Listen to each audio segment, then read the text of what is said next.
Hello everyone. मैं हूं शरण्या। परीक्षा जंक्शन के इस प्लेटफॉर्म में आप सबको स्वागत है। मैं हूं यहाँ पे जनरल साइंस एंड टेक्नोलॉजी की टीचर और मैं आपको कुछ कुछ कॉन्सेप्ट्स के बारे में समझाती रहती हूँ।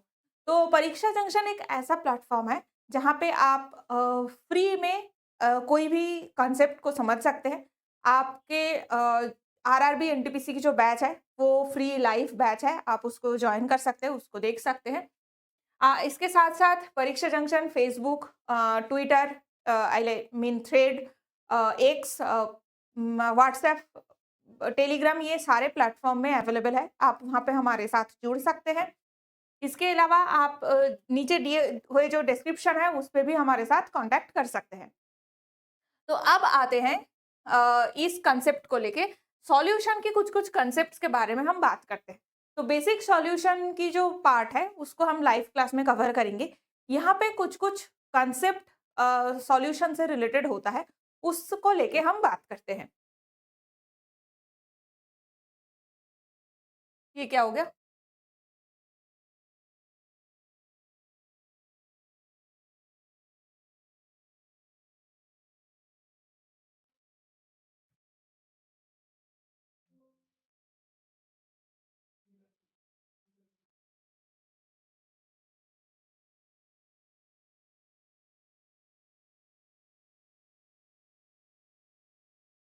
तो डिस्पर्सन क्या होता है?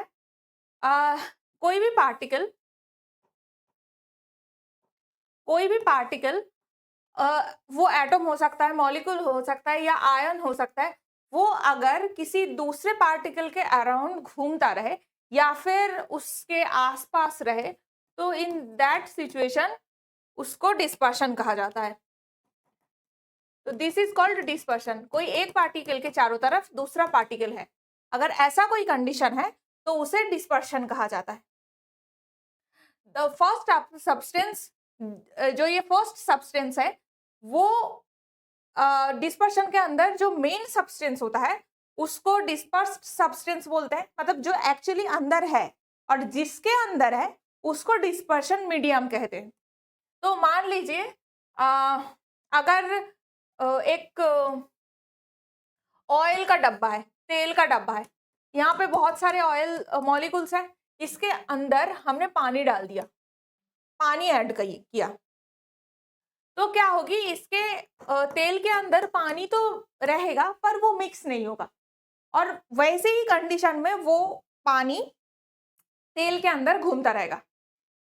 तो इन दैट सिचुएशन तेल मीडियम है और पानी डिस्पर्स्ड सब्सटेंस है। तो डिस्पर्शन दोनों टाइप के होते हैं, एक है हेटेरोजेनस डिस्पर्शन, एक है होमोजेनस डिस्पर्शन। हेटेरोजेनस डिस्पर्शन का क्या मतलब होता है कि जो दोनों अलग टाइप के मटेरियल है वो दोनों एक दूसरे से मिल नहीं रहे हैं। होमोजेनस का मतलब क्या होता है कि कंप्लीटली मिल गया है, that is called true solution. जैसे पानी के अंदर अगर हमने नमक डाल दिया तो एक सॉल्टी वाटर बन जाएगा, नमक पानी बन जाएगा, तो वो होगी ट्रू सॉल्यूशन। और सस्पेंशन या कोलाइड कैसा होगा? कोलाइड मतलब अब मान लीजिए ब्लड, जो खून होता है वो कोलाइड है। तो वो होता है क्योंकि इसमें क्या होता है कि इसके अंदर बहुत सारे ऐसे ही मटेरियल्स हैं जो सस्पेंडेड है, एक दूसरे से मिलते नहीं है बट सब साथ में है। तो वैसे सिचुएशन में हेटेरोजेनस सब्सटेंस से बना हुआ डिस्पर्शन कहते हैं। आई होप इतना समझ में आ रहा है डिस्पर्शन होता क्या है। नेक्स्ट आते हैं सस्पेंशन। तो सस्पेंशन का मतलब क्या होता है? सस्पेंडेड सस्पेंशन, या इसको दूसरा नाम भी कहा जाता है suspended material.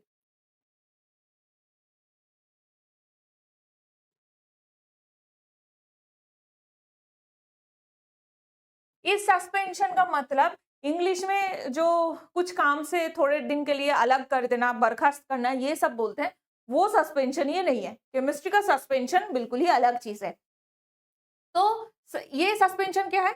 The size of the particle suspension in its range 10 to the power -3 centimetre से 10 टू द पावर -4 सेंटीमीटर के बीच में रहता है। या फिर उससे ज़्यादा हो सकता है। तो 10⁻³ टू 10⁻⁴ मतलब कंपैरेटिवली बाकी चीज़ों के कंपैरिजन में सस्पेंशन में जो पार्टिकल्स रहता है उसका साइज़ बड़ा होता है, तभी वो एक दूसरे के साथ मिल नहीं रहा है। इसको हम खुले आँख में देख सकते हैं, इसके लिए माइक्रोस्कोप की ज़रूरत नहीं पड़ता और फ़िल्टर पेपर या फिर ब्लॉटिंग पेपर के थ्रू ये पास कर सकते हैं, नहीं कर सकते। तो नॉर्मली क्या होता है कि मान लो आप पानी में जो बचपन में हम चॉक से खेलते थे या फिर कुछ लिखते थे, उस चॉक को पाउडर करके आपने मिला दिया पानी में। तो क्या होगा, वो पानी में क्या पूरा मिल जाएगा? नहीं, वो पानी में घुलता नहीं है। अब आपने एक जो ब्लॉटिंग पेपर है, उस ब्लॉटिंग पेपर के अंदर पानी को डाल दिया। वैसे ही जो सॉल्यूशन बना था उसको डाल दिया। तो क्या होगा, नीचे की तरफ से पानी अलग हो जाएगा और फ़िल्टर पेपर या ब्लॉटिंग पेपर के ऊपर जो चॉक है वो फिर से जम जाएगा। तो नॉर्मल आसान तरीके से सस्पेंशन से हम 2 जो डिफरेंट मटेरियल्स हैं उसको अलग कर सकते हैं। अगर ऐसा सिचुएशन है तो उसे सस्पेंशन कहते हैं। ठीक है? They are a temporary and their particles have tendency to separate from dispersion medium. तो इसके अंदर जितने भी पार्टिकल्स हैं वो नॉर्मली अलग होने की कोशिश करते हैं। जैसे चॉक पानी से अलग होने की कोशिश करता है। इस सिचुएशन में क्या होता है, एग्जाम्पल कैसे हो सकता है, डार्टी वाटर ऑफ रिवर, अगर गंदा पानी है, नदी की गंदा पानी है, तो इसको आप थोड़े टाइम के लिए अगर बकेट में रख देंगे या फिर किसी जगह पे रख देंगे, तो नॉर्मली क्या होता है, नीचे की जो गंदा चीज है, मड होता है, वो नीचे की तरफ आ जाता है, राइट। तो वो जो कंडीशन होता है, ये बिकॉज ऑफ सस्पेंशन, क्योंकि जो गंदगी है वो पानी के साथ मिल नहीं रहा है। आई होप समझ में आ रहा है। वैसे ही स्मोक इन द एयर, अगर आप एक जगह से धुआं निकल रहा है और आप उसको देख रहे हैं, तो वो हवा के साथ घुलता तो है, पर एकदम से जैसे ऑक्सीजन, हाइड्रोजन, ये सारे गैस है, इसकी तरह तो घुलता नहीं है। और आप जो स्मोक है उसको एयर से अलग देख सकते हैं, जो धुआं है उसको आप हवा से अलग देख सकते हैं। तो ये इसीलिए सस्पेंशन है। सस्पेंशन का आई होप समझ में आ रहा है कि ये है डिस्पर्शन मीडियम,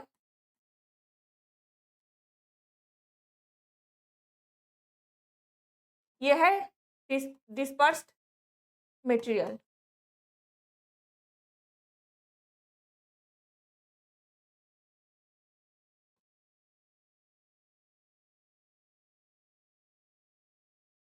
ओके, तो आई होप यहां तक समझ में आ रहा है।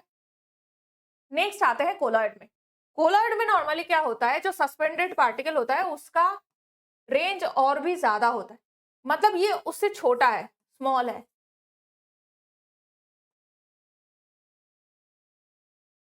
तो हमने सस्पेंशन में क्या ये देखा, क्या पार्टिकल का साइज देखा था, 10⁻³ से 10⁻⁴ का। अब क्या देख रहे हैं, 10⁻⁵ से 10⁻7 तक का। ये कोलॉइड है, ये सस्पेंशन है। और अगर इससे भी छोटा हो जाता है, 10⁻⁸ के लेवल से अगर छोटा होता है, तो वो ट्रू सॉल्यूशन बनाते हैं। अगर बहुत ही छोटा होता है तो वो ट्रू सॉल्यूशन बनाते हैं।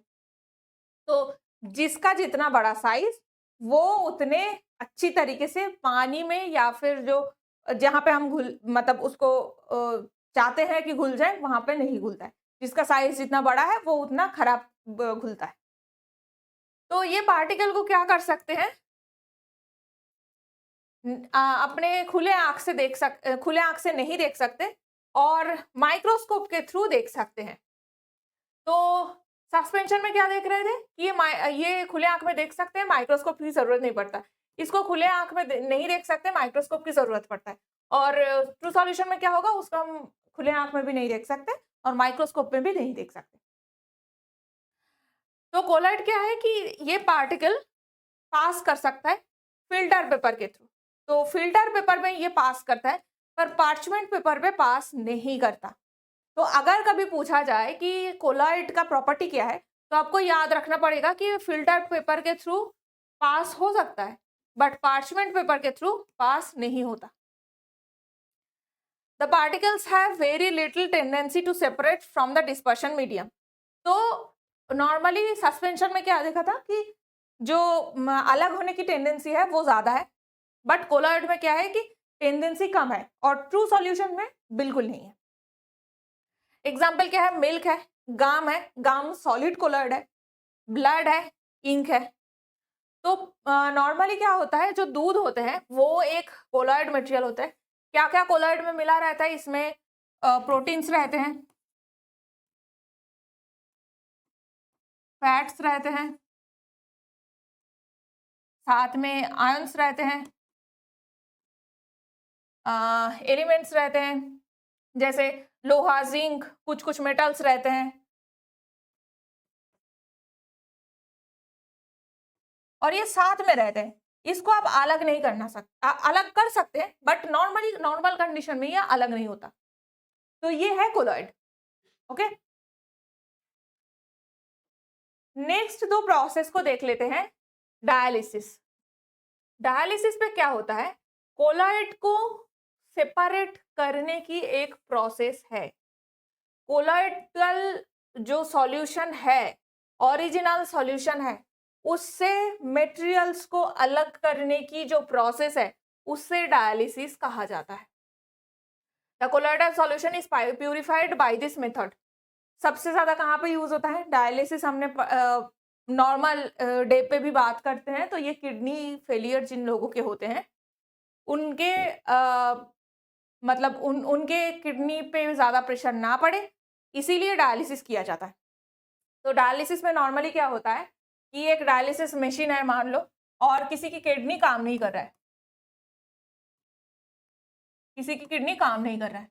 तो इन दैट कंडीशन हम क्या करते हैं कि जो ब्लड होते हैं, उस ब्लड को इस मशीन के थ्रू फ्लो कराते हैं। तो इसमें क्या होता है कि ब्लड एक कोलॉइड है, ब्लड है कोलॉइड।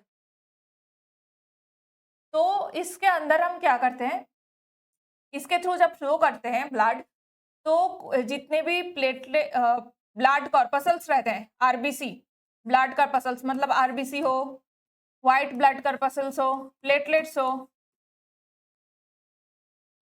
ये सब अलग होते हैं। ये सब जो ब्लड प्लाज्मा है, ब्लड प्लाज्मा में क्या होता है, ये ब्लड के अंदर क्या क्या रहेगा? एक प्लाज्मा रहता है, जो डिस्पर्शन मीडियम है। तो जहां पे एक्चुअली चीजें घुला हुआ है, दैट इज डिस्पर्शन मीडियम, और जो घुला हुआ है डिस्पर्स्ड मटेरियल। तो ये डिस्पर्स्ड मटेरियल क्या होता है? ये सब होता है, आरबीसी, डब्ल्यूबीसी, प्लेटलेट्स, ये सब होता है। तो जब हम डायलिसिस मशीन के थ्रू फ्लो कराते हैं, तो ये प्लाज्मा और डब्ल्यूबीसी, आरबीसी, ये सब अलग हो जाता है। उसके बाद ब्लड प्यूरिफाई होता है, फिर साथ में ये सब मिलके जो पेशेंट है उसकी बॉडी में फ्लो कराते हैं। तो क्या होता है कि जो पहले का खराब ब्लड था, उसको बाहर निकाल के प्यूरिफाई करके पेशेंट की बॉडी में दोबारा ट्रांसफर करते हैं। ठीक है, तो ये डायलिसिस प्रोसेस सबको समझ में आ रहा है। नेक्स्ट क्या होता है? कोआगुलेशन। कोआगुलेशन भी एक मेडिकल टेक्निक है, और नॉर्मल सॉल्यूशन पे भी इसको देखने को मिलता है। नॉर्मली क्या होता है, कोई भी इलेक्ट्रोलाइट, कोई भी कोआगुलेंट एजेंट होता है, तो वो अगर कोलॉइडल सॉल्यूशन में हम ऐड कर देते हैं, तो नॉर्मली क्या होता है कि जो सस्पेंडेड मटेरियल था कोलॉइड के अंदर, जो घूम रहा था, वो सारे प्रेसिपिटेट होके नीचे आ जाता है। तो देखिए, ये एक कोआगुलेंट था। कोआगुलेंट किसे कहते हैं? जो मटेरियल हम कोलॉइड के अंदर डाल रहे हैं कोआगुलेशन के लिए, उसे कोआगुलेंट कहते हैं। तो हमने कोआगुलेंट डाला, इसमें कुछ कुछ इम्प्योरिटीज था, कोआगुलेंट इसके साथ रिएक्ट किया, इम्प्योरिटीज के साथ रिएक्ट किया, उसके बाद नीचे की तरफ जो भी इम्प्योरिटीज था वो आ गया, और ऊपर की जो मटेरियल है वो साफ हो गया। इसका एक नॉर्मल रियल लाइफ एग्जांपल कहाँ होता है कि जब गंदा पानी होता है किसी भी जगह पे, तो वहाँ पे फिटकरी यूज होते हैं। फिटकरी या फिर अलार्म जो है वो कोआगुलेंट की तरह काम करता है। जैसे ही हमने पानी में दिया तो इसके अंदर जितने भी खराब गंदगी मटेरियल था, जितने भी मड और घुला हुआ पानी था, वो सारे चीज कोआगुलेंट, एलम या फिर फिटकिरी के साथ काम रिएक्ट किया और थोड़े टाइम बाद क्या देखते हैं, ऊपर का पानी साफ है और नीचे जितना गंदा था सब नीचे प्रेसिपिटेट हो गया। दिस इज एकदम real life example of coagulation. Okay, so when an electrolyte is added to the colloidal solution, the charge of the colloidal particle becomes neutral and it gets precipitated. तो normally क्या होता है कि coagulant जो है वो एक स्पेसिफिक चार्ज का होता है और जो इम्प्योरिटीज होती है वो भी एक स्पेसिफिक चार्ज का होता है। ये दो स्पेसिफिक चार्ज जब रिएक्ट करता है तो कोलाइड के अंदर जो भी पार्टिकल्स था वो न्यूट्रल हो जाता है एंड उसके बाद क्या होता है कि वो और सॉल्यूशन के अंदर घूम नहीं सकता, तो प्रेसिपिटेशन हो जाता है। ब्लड कोआगुलेशन एक ऐसा ही फिनोमेना है। नॉर्मली क्या होता है कि ब्लड में इतने सारे चीजें रहता है, तो जैसे ही हमारे बॉडी पे किसी जगह पे कट हो गया, जैसे हाथ कट गया, तो वहां पे क्या होता है कि प्लेटलेट से कुछ ऐसे ही आयंस निकलते हैं जो कोआगुलेंट की तरह काम करते हैं। तो वो उस जो कटा हुआ एरिया है वहां पे जाके बैठ जाते हैं और ये ऐसे ही प्रेसिपिटेशन हो जाता है। तो इस तरीके से ब्लड की कोआगुलेशन होती है। ठीक है, डिफरेंट मटेरियल्स होते हैं, ये डिटेल्स मटेरियल्स अभी जरूरत नहीं है, जब डिटेल्स में ब्लड को लेके बात करेंगे तो ये सारा चीज पे बात होगी। बट अभी ब्लड कोआगुलेशन एंड डायलिसिस ये दोनों जो है बायोलॉजी का एग्जाम्पल है जो हम सॉल्यूशन पे पढ़ते हैं। ओके, तो कोलाइड के टाइप्स को देखते हैं। डिफरेंट टाइप्स मिलते हैं, जैसे सॉल है, जेल है एंड एरोसॉल है। सॉल क्या होता है, जब लिक्विड मीडियम है और सॉलिड सब्सटेंस है, अगर ऐसा सिचुएशन होता है तो उसे सॉल कहते हैं। जैसे रबर ग्लव्स जिस तरीके से फॉर्म होता है तो वो होता है सॉल। जैसे पेंट्स होते हैं, पेंट्स एक टाइप के सॉल है जहां पे लिक्विड मीडियम है और जो टार्पिन ऑयल का मीडियम होता है और उसमें सॉलिड रहते हैं। जेल क्या होता है, सॉलिड एक कोलॉइड है जहां पे नॉर्मली जेल क्या है कि जो कोलॉइड है वहां पे solid particles uniformly dispersed in a liquid but there is no flow in them, that gel is called it is called jail.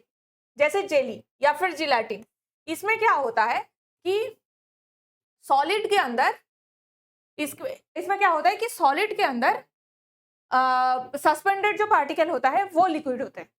ठीक है, तो ये दोनों ऑपोजिट है, सॉल एंड जेल ये दोनों ऑपोजिट है। ठीक है, नेक्स्ट क्या होता है, एरोसॉल। एरोसॉल है डिस्पर्शन ऑफ लिक्विड और solid particle in A gas. तो यहाँ पे अगर लिक्विड या फिर सॉलिड के साथ गैस मिक्स हो जाए तो उसे एरोसॉल कहते हैं। अभी तक हमने सॉलिड और लिक्विड की बात कर रहे थे, अब उसमें अगर गैस मिक्स हो गया तो वो है एरोसॉल। तो डिस्पर्स्ड पार्टिकल जब सॉलिड है तो वो एरोसॉल को स्मोक कहते हैं। डिस्पर्स्ड पार्टिकल मतलब एयर के अंदर, गैस के अंदर जो छोटे छोटे सस्पेंडेड पार्टिकुलेट मैटर्स होते हैं, जो पॉल्यूटेंट्स होते हैं, वो अगर वो तो सॉलिड होते हैं, सॉलिड पार्टिकल्स हैं। जैसे अगर किसी फैक्ट्री से धुआं निकल रहा है तो उसमें कार्बन होगी, तो कार्बन सॉलिड है, सॉलिड बहुत छोटे छोटे पार्टिकल्स होते हैं। तो अगर ऐसा सिचुएशन है, एयर में अगर सॉलिड सस्पेंडेड पार्टिकल है तो उसे स्मोक कहते हैं। और अगर वही डिस्पर्स्ड या सस्पेंडेड पार्टिकल लिक्विड होता है तो उस एरोसॉल को फॉग कहते हैं। तो एयर के अंदर फॉग कैसा है, जो हम कोहरा कहते हैं, उसमें क्या होता है, लिक्विड पार्टिकल होता है। इसीलिए कोहरा जब किसी जगह पे जमता है तो उसमें लिक्विड दिखता है। ठंडी के टाइम में देखा होगा ना, सुबह के टाइम पे कोई अगर बाहर कोई चेयर वगैरह रखा हुआ है तो ऐसे भीगा भीगा सा लगता है, क्यों? क्योंकि उसमें लिक्विड है। ओके, नेक्स्ट अब आते हैं इमल्शन पे। तो इमल्शन क्या होता है, जब कोलॉइड पार्टिकल के अंदर जो डिस्पर्स्ड पार्टिकल्स होता है वो दूसरा लिक्विड है, बट दोनों डिसॉल्व नहीं होते। अगर ऐसा सिचुएशन है तो उसे इमल्शन कहा जाता है। ओके, तो मतलब दोनों दो लिक्विड है बट दोनों एक दूसरे से मिल नहीं रहा है। जैसे अगर पानी है, पानी के ऊपर आपने केरोसिन तेल डाल दिया, मिट्टी का जो तेल होता है उसको डाल दिया, या फिर नॉर्मल जो खाने की तेल होती है उसमें पानी डाल दिया, तो नॉर्मली क्या होता है कि तेल के अंदर छोटे छोटे ऐसे पानी के बूंद जैसे रह जाता है, बट वो कभी घुलते नहीं है, तो उसे इमल्शन कहते हैं। The process of preparing emulsion is called emulsification. तो इमल्शन जिस तरीके से बनाया जाता है उसको इमल्सिफिकेशन बोलते हैं। जैसे मिल्क, दूध जो है वो एक नेचुरल इमल्शन है, पेंट आर्टिफिशियल इमल्शन है। ओके, तो इमल्शन को अगर आर्टिफिशियली बनाया जाता है उसका एग्जांपल पेंट है, अगर नेचुरल है तो वो मिल्क है। वैसे सिमिलरली कॉड लिवर ऑयल जो होता है उसमें वाटर पार्टिकल्स को डिस्पर्स किया जाता है ऑयल के अंदर, ठीक है। तो कॉड लिवर ऑयल जो नॉर्मल ऑयल सप्लीमेंट्स होते हैं तो उसमें क्या होता है कि पानी को ऑयल के अंदर सस्पेंडेड किया जाता है। नेक्स्ट है कि soap and detergent. Soap and detergent ये दो जो है वो भी लार्जेस्ट स्केल में इमल्सिफायर है। मतलब वो क्या करते हैं कि नेचुरली कपड़े धोने में हेल्प करते हैं। तो सोप एंड डिटर्जेंट क्या करते हैं, इसके साथ जैसे ही हम कपड़े को मिलाते हैं तो कपड़े के अंदर जितने भी गंदगी था, अगर बॉडी फ्लूइड है या फिर पसीने होता है, कभी कभार कोई स्मेल होता है, कभी खाने की स्टेन हो जाती है, कोई भी स्टेन हो, कोई भी गंदगी हो, तो वो क्या करते हैं, सोप या डिटर्जेंट उसके साथ मिल जाता है, तो ये जो कपड़ा है वो साफ होता है, ठीक है। तो emulsifying agents are also used in the concentration of ores. तो ये काम के लिए भी इमल्सिफाइंग एजेंट यूज होते हैं। तो जैसे इमल्शन दो टाइप का मैंने दिखाया था, ऑयल इन वाटर इमल्शन, जहाँ पे ऑयल जो है वो सस्पेंडेड पार्टिकल है एंड ये जो वाटर है वो डिस्पर्स मीडियम है। वैसे ही similarly water in emulsion, oil emulsion जो है उसमें ऑयल डिस्पर्स्ड मीडियम है और डिस्पर्स्ड मटेरियल क्या है, वो वाटर है, ठीक है। नेक्स्ट आते हैं ब्राउनियन मोशन। ब्राउनियन मोशन क्या होता है, कोलॉइड जो सॉल्यूशन है उसके अंदर कोलॉइड पार्टिकल एक जगह से दूसरे जगह से कंटिन्यूअसली मूव करता रहता है। अगर वैसा सिचुएशन है तो उस मूवमेंट को ब्राउनियन मूवमेंट कहते हैं। The speed doesn't depend on the nature of the colloid particles. तो इसका स्पीड कुछ भी हो सकता है, वो कोलॉइड पार्टिकल्स के नेचर के ऊपर डिपेंड नहीं करता। The smaller the particles are, the lower and the viscosity of the medium. जितना पार्टिकल छोटा होगा, जितना छोटा पार्टिकल है, और विस्कोसिटी ऑफ मीडियम मतलब क्या है, जितना चिपचिपा कम होगा, टेम्परेचर जितना ज्यादा होगा, ये ब्राउनियन मोशन उतना ज्यादा होता है। तो क्या क्या चीज के ऊपर डिपेंड करता है, पार्टिकल साइज,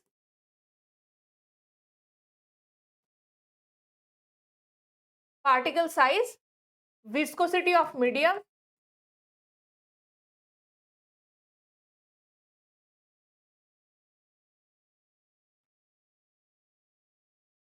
एंड टेम्परेचर। तो जो डिस्पर्स्ड मटेरियल है उसके साइज के ऊपर, जो डिस्पर्शन मीडियम है उसकी वेलोसिटी, और the physical state that is temperature, इसके ऊपर डिपेंड करता है ब्राउनियन मोशन कैसा होगा। और ये टेम्परेचर जितना हाई होगा, विस्कोसिटी जितना कम होगी, पार्टिकल साइज जितना कम होगी, ब्राउनियन मोशन उतना ज्यादा होगा। ठीक है, नेक्स्ट आते हैं टिंडल इफेक्ट। तो टिंडल इफेक्ट क्या होता है, ये मान लो कोलॉइड है, तो कोलॉइड के अंदर ऐसे ऐसे घूम रहा था, पार्टिकल्स घूम रहा था। अब हमने इसके थ्रू लाइट चलाया, तो ये लाइट हमने चलाया, तो क्या होगा, लाइट सॉल्यूशन के अंदर से पास करेगा। अब ये सारे जो पार्टिकल्स है ये तो घूम रहा है, तो ये जो पार्टिकल्स है इसके ऊपर लाइट जो पड़ेगा, तो लाइट अगर ये लाइट रे अगर जाके इसके ऊपर पड़ रहा है, इसके ऊपर पड़ा, तो इसके बाद लाइट क्या होगा, चारों तरफ रिफ्लेक्ट कर जाएगा, चारों तरफ रिफ्लेक्ट करेगा। ये जो कंडीशन होता है इसको टिंडल इफेक्ट बोलते हैं। तो टिंडल इफेक्ट में क्या होता है, जो कोलॉइडल पार्टिकल होते हैं उसके अंदर से अगर लाइट पास कर रहा है, जो कोलॉइड्स है उसके अंदर से लाइट पास कर रहा है, तो क्या होता है कि चारों तरफ रिफ्लेक्ट करता है लाइट। इस कंडीशन को टिंडल इफेक्ट बोलते हैं। सीधी बात है, यही लिखा हुआ है। अगर आप माइक्रोस्कोप लगाएंगे परपेंडिकुलरली तो कोलॉइडल पार्टिकल क्या करते हैं, मूव करते दिखते हैं। ये टिंडल इफेक्ट है and that is caused by the scattering of light. ये जो कंडीशन है, ये जो चारों तरफ लाइट रिफ्लेक्ट कर रहा है, इसको स्कैटरिंग ऑफ लाइट बोलते हैं। जब फिजिक्स में हम लाइट के बारे में पढ़ेंगे तो इसके ऊपर डिस्कशन होगी। ठीक है, अब आता है बाफर सॉल्यूशन। बाफर सॉल्यूशन क्या होता है कि कुछ कुछ ऐसे इनऑर्गेनिक सॉल्यूशंस होते हैं, ऑर्गेनिक सॉल्यूशंस भी होते हैं, जो क्या करते हैं कि जिसके ऊपर कितना भी एसिड डालो या फिर कितना भी बेस या फिर खार जिसे कहते हैं, उसे जितना डालते हैं तो क्या करता है, उसके जो एसिडिटी है या फिर अल्कलिनिटी है ज्यादा चेंज नहीं होता। अगर ऐसा कोई सॉल्यूशन है उसे बाफर सॉल्यूशन कहते हैं। तो नॉर्मली क्या होता है कि बाफर सॉल्यूशन में सॉल्ट रहते हैं, अब उसमें आप एसिड डालिए, उसमें आप बेस डालिए, तो जो एसिडिटी है बाफर की या फिर एल्कानिटी है वो ज्यादा चेंज नहीं होता है। जैसे आप मान लीजिए सोडियम एसिटेट और एसिटिक एसिड की एक मिक्सचर है, इसमें इसमें हम जितना भी पानी डालते हैं सॉल्यूशन डाइल्यूट जरूर होता है, बट एसिडिटी की बहुत ज्यादा चेंजेस नहीं होती है। तो अगर ऐसा कोई सॉल्यूशन होता है उसे बफर सॉल्यूशन कहते हैं। नॉर्मली जो ब्लड है वो एक बफर सॉल्यूशन है। तो कितने भी टेम्परेचर चेंज हो, प्रेशर चेंज हो, इन्फेक्शन हो जाए या फिर आपने कुछ खा लिया जिसकी वजह से टॉक्सिसिटी हो गई, तो कोई भी ऐसे सिचुएशन होता है नॉर्मली, तो ब्लड क्या करते हैं, ये बफर सॉल्यूशन होने की वजह से बॉडी को स्टेबल रख पाते हैं। तो कुछ ऐसे एक्सट्रीम सिचुएशन होते हैं जहाँ पे बॉडी रिएक्ट करता है, तो बफर सॉल्यूशन की भी एक स्पेसिफिक रेंज होता है जिसके अंदर वो स्टेबल रहते हैं। बट वो रेंज के बाहर जो वो रेंज रहता है, हर एक बफर सॉल्यूशन का अलग अलग रेंज होता है, तो उस रेंज के बाहर उसकी एसिडिटी अल्कलिनिटी चेंज होती है, बट एक मोस्ट ऑफ द रेंज में चेंज नहीं होता है। ठीक है, तो दिस इज बफर सॉल्यूशन। तो these are some basic concepts जो आपको सॉल्यूशन के बारे में जानना था। तभी सॉल्यूशन के ऊपर जितने टाइप के क्वेश्चंस होते हैं वो आप सॉल्व कर पाएंगे। तो आज के लिए इतना ही। Thank you everyone. तो इस ऐसे और भी कुछ कुछ छोटे छोटे कॉन्सेप्ट्स को समझने के लिए कंटिन्यूअसली आप परीक्षा जंक्शन की प्लेटफॉर्म को देखते रहिए, हमारे साथ जुड़े रहिए, चैनल को लाइक शेयर सब्सक्राइब कीजिए। एंड इसको अगर बहुत अच्छा लगे हो, आपको कुछ काम का लगा है, तो ज़रूर इसको स्टेटस पे आप अपलोड कीजिए ताकि आपके बाकी दोस्त और बाकी लोग भी इसे देख पाए। Okay, thank you.